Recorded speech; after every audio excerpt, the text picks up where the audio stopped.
Nací en 1989.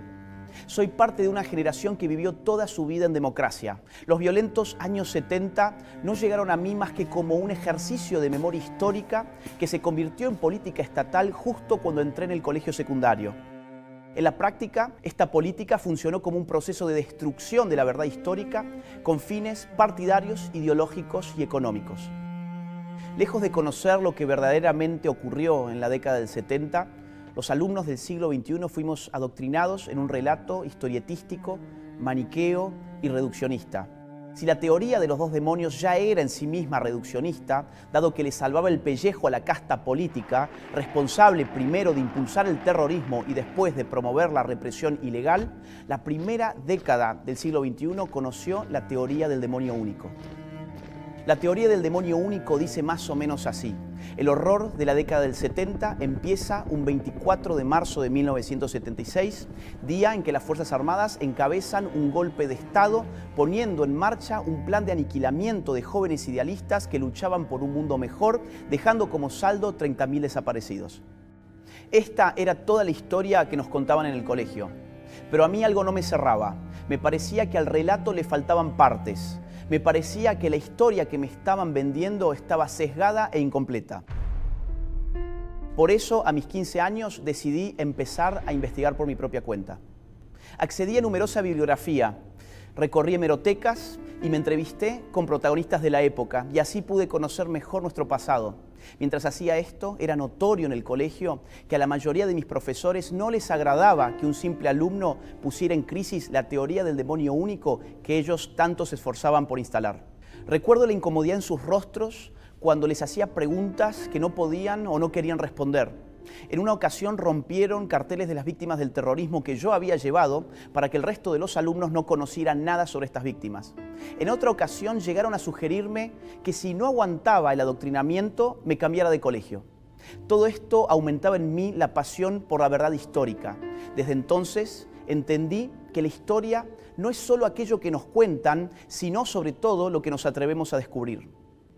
En realidad, el horror de los años 70 fue parte del contexto de la Guerra Fría, en el que los Estados Unidos y la Unión Soviética, las dos superpotencias de la época, se enfrentaron de forma indirecta a través de sus respectivas áreas de influencia. Nuestra América Latina, en particular, fue el escenario de conflictos armados internos entre organizaciones terroristas y guerrilleras que respondían a los ideales del socialismo, por un lado, y por otro lado, las Fuerzas Armadas de los respectivos países que protagonizaron golpes de Estado en toda la región. Ya desde la década de 1960, las organizaciones terroristas de izquierdas afloraron en toda la región, auspiciadas en la mayoría de los casos por la Cuba del tirano Fidel Castro. Así, en Chile operó el MIR, en Uruguay los Tupamaros, en Bolivia el ELN, en Paraguay el Movimiento 14 de Mayo, en Colombia las FARC, el ELN y el M-19, en Brasil la Acción Libertadora Nacional, en Venezuela las Fuerzas Armadas de Liberación Nacional, en Guatemala las Fuerzas Armadas Rebeldes y el Ejército Guerrillero de los Pobres, en El Salvador las Fuerzas Populares de Liberación y el Frente Farabundo Martí, en Nicaragua el Frente Sandinista, en Costa Rica el Movimiento Revolucionario del Pueblo, en Perú poco más tarde Sendero Luminoso y así sucesivamente. En lo que respecta a la Argentina, las organizaciones terroristas de mayor envergadura fueron los Montoneros y el ERP, Ejército Revolucionario del Pueblo. Ambas fueron creadas varios años antes de 1976 y llevaron adelante los más horrendos crímenes y actos de terrorismo. En la sentencia del juicio de las juntas militares de 1985, se computó que las organizaciones terroristas cometieron entre 1969 y 1979 un total de 5.215 atentados explosivos, 1.052 atentados incendiarios, 1.748 secuestros, 1.501 asesinatos, 45 copamientos de unidades militares y policiales, 2.402 robos de armamentos, entre otros miles de atentados de naturaleza guerrillera y terrorista. En este contexto, en la misma sentencia se calculó que las organizaciones terroristas, en su momento de máximo apogeo, sumaban alrededor de 25.000 integrantes, de los cuales 15.000 eran combatientes. Más aún, dicho fallo judicial sostuvo que las organizaciones terroristas cito, multiplicaron su accionar y produjeron, en el lapso posterior a la instauración del gobierno constitucional de 1973, la mayor parte de los hechos delictivos registrados estadísticamente para todo el periodo analizado. Es decir, las organizaciones terroristas llevaron adelante la mayor parte de sus atentados contra gobiernos democráticamente elegidos. Lo que pretendían era perpetrar su propio golpe de Estado para instalar en la Argentina un sistema de corte socialista a la fuerza asimilable a la Cuba castrista. Este ataque fue direccionado desde el extranjero. El apoyo cubano a los terroristas no fue solo ideológico, sino también logístico, económico y militar.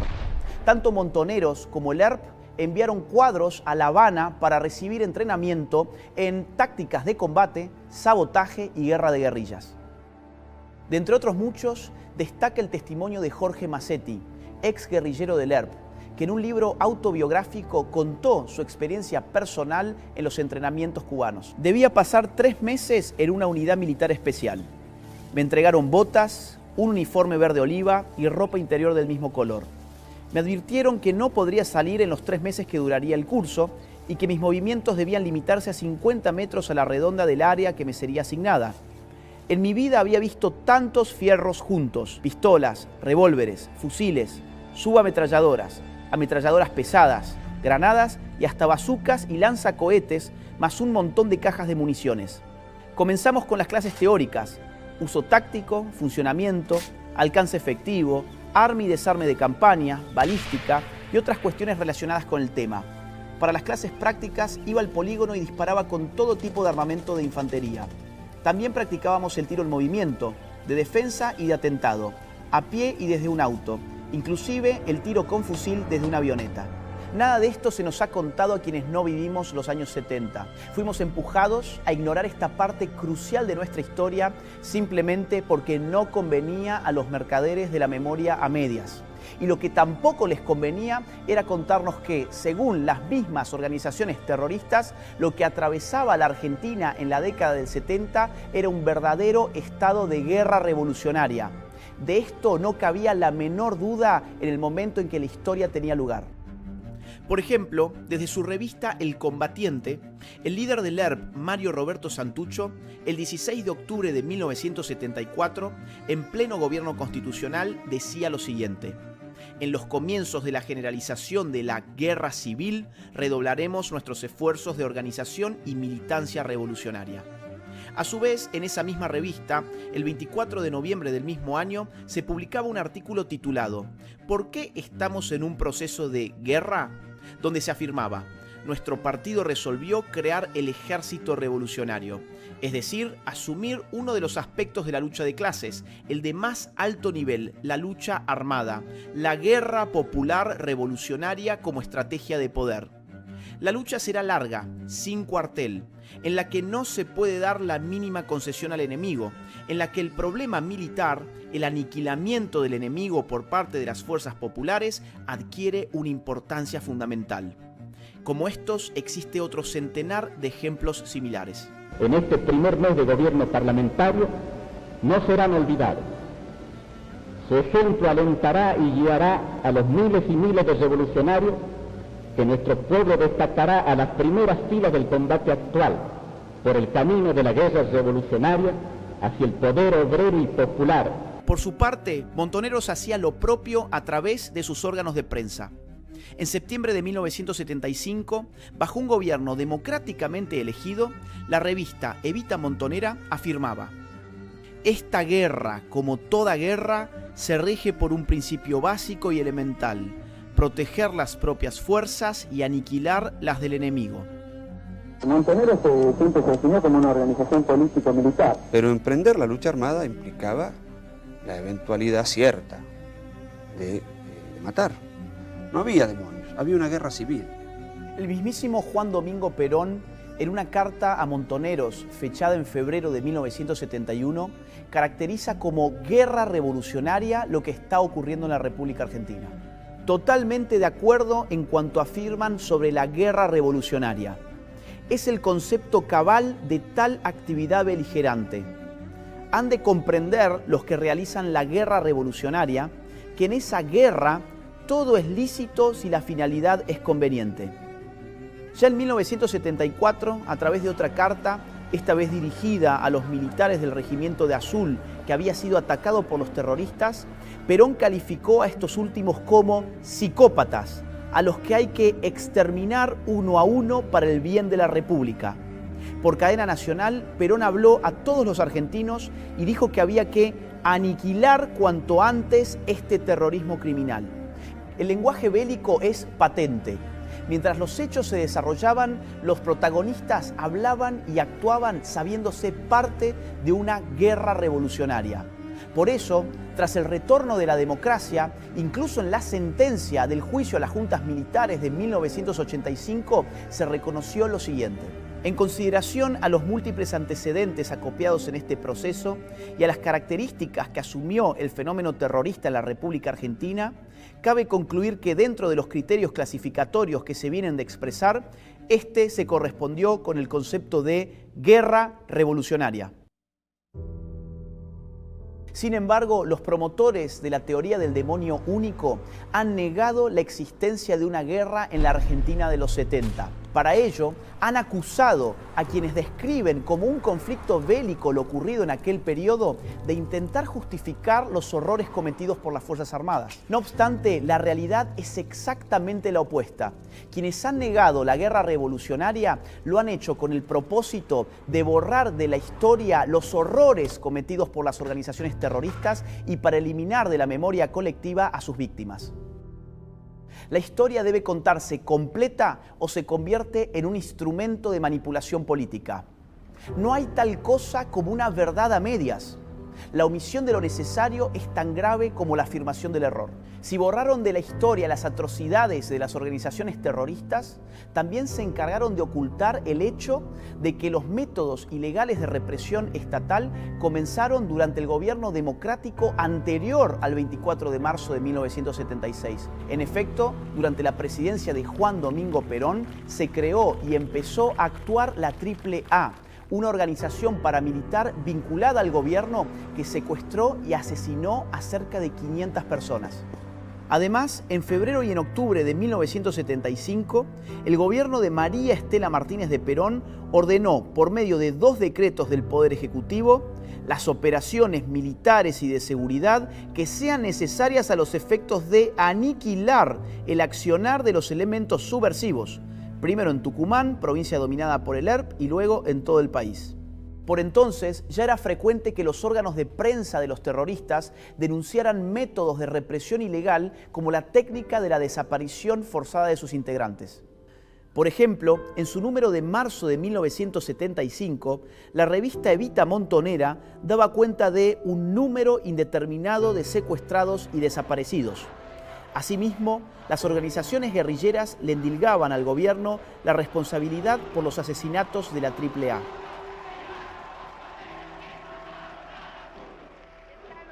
Hay que recordar que la CONADEP, la Comisión Nacional creada tras el retorno de la democracia para investigar la represión ilegal del Estado, contabilizó en su libro Nunca Más varios cientos de desaparecidos en los meses previos al 24 de marzo de 1976. Esto llevó a sus autores a concluir que la técnica de la desaparición forzada de personas se diseñó y se implementó con anterioridad a esa fecha y que tras el golpe de Estado su implementación se intensificó. Según el anexo más actualizado del Nunca Más, hubo 1.169 desaparecidos entre 1969 y el 24 de marzo de 1976. ¿Por qué borraron de la memoria esos desaparecidos? ¿Tenían acaso menos valor por haber desaparecido antes del 24 de marzo de 1976? Más aún, ¿de quién son responsabilidad esos desaparecidos? ¿A quienes quisieron proteger? Aquellos que nos dijeron que el drama de los 70 había empezado un 24 de marzo de 1976 y que no debíamos mirar hacia atrás de esa fecha. Tras el golpe de Estado del 24 de marzo de 1976, la horrorosa represión ilegal continuó y se intensificó. Las ejecuciones, las torturas, las desapariciones fueron parte de la metodología empleada.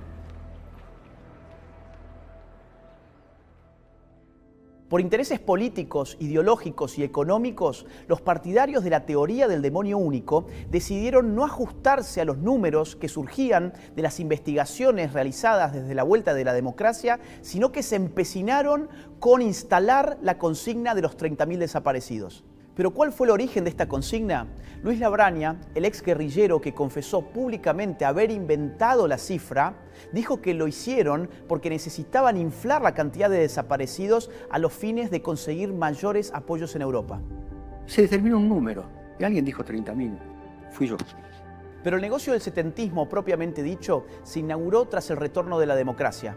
Solo en concepto de indemnizaciones, muchas de ellas de dudosa legitimidad, le hicieron al Estado argentino desembolsar 2.111 millones de dólares hasta el 30 de noviembre del 2015.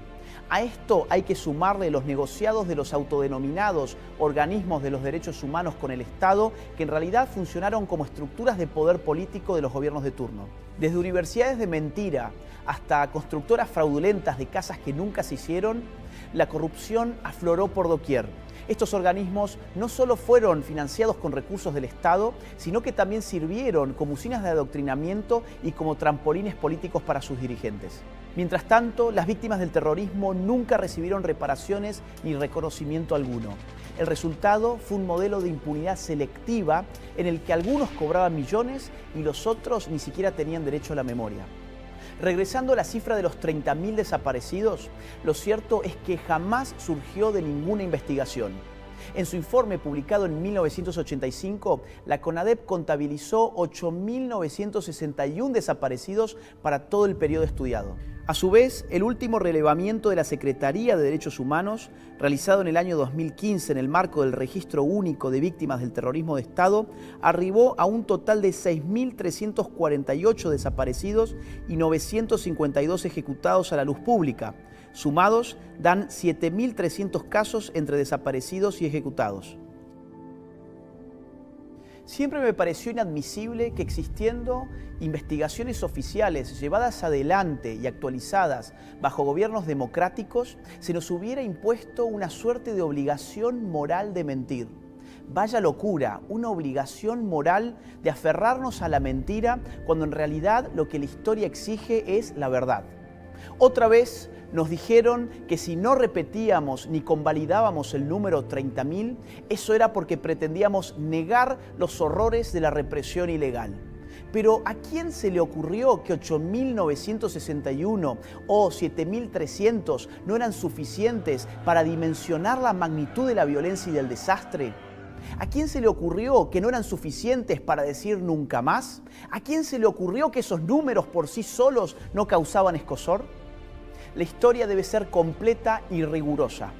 No está bien borrar de un plumazo a las organizaciones terroristas con el fin de instalar la teoría del demonio único. No está bien ocultar la situación de guerra revolucionaria que vivía la Argentina de los años 70. No está bien disimular el hecho de que la represión ilegal y la técnica de desaparición de personas comenzaron antes del 24 de marzo de 1976. No está bien negar a las víctimas cuando son de un lado e inflarlas cuando son del otro. No está bien inventar cifras con propósitos efectistas. Las generaciones que no vivimos los años 70 queremos conocer la historia de manera completa, integral, respetuosa, sin revanchismos, sin anteojeras ideológicas y sin conveniencias políticas y económicas que la ensucien y la distorsionen. Además, queremos hacerlo en libertad. No aceptamos ninguna clase de censura. No le reconocemos validez a ningún dogma escondido tras la tiranía de la corrección política. Queremos ser libres de conocer nuestra historia. Es la única forma que existe de aprender del pasado y no repetirlo nunca más. Una sociedad que se aferra a la mentira no puede construir un futuro en libertad. Este 24 de marzo rompamos con el relato impuesto y reivindiquemos nuestro derecho a conocer la verdad completa.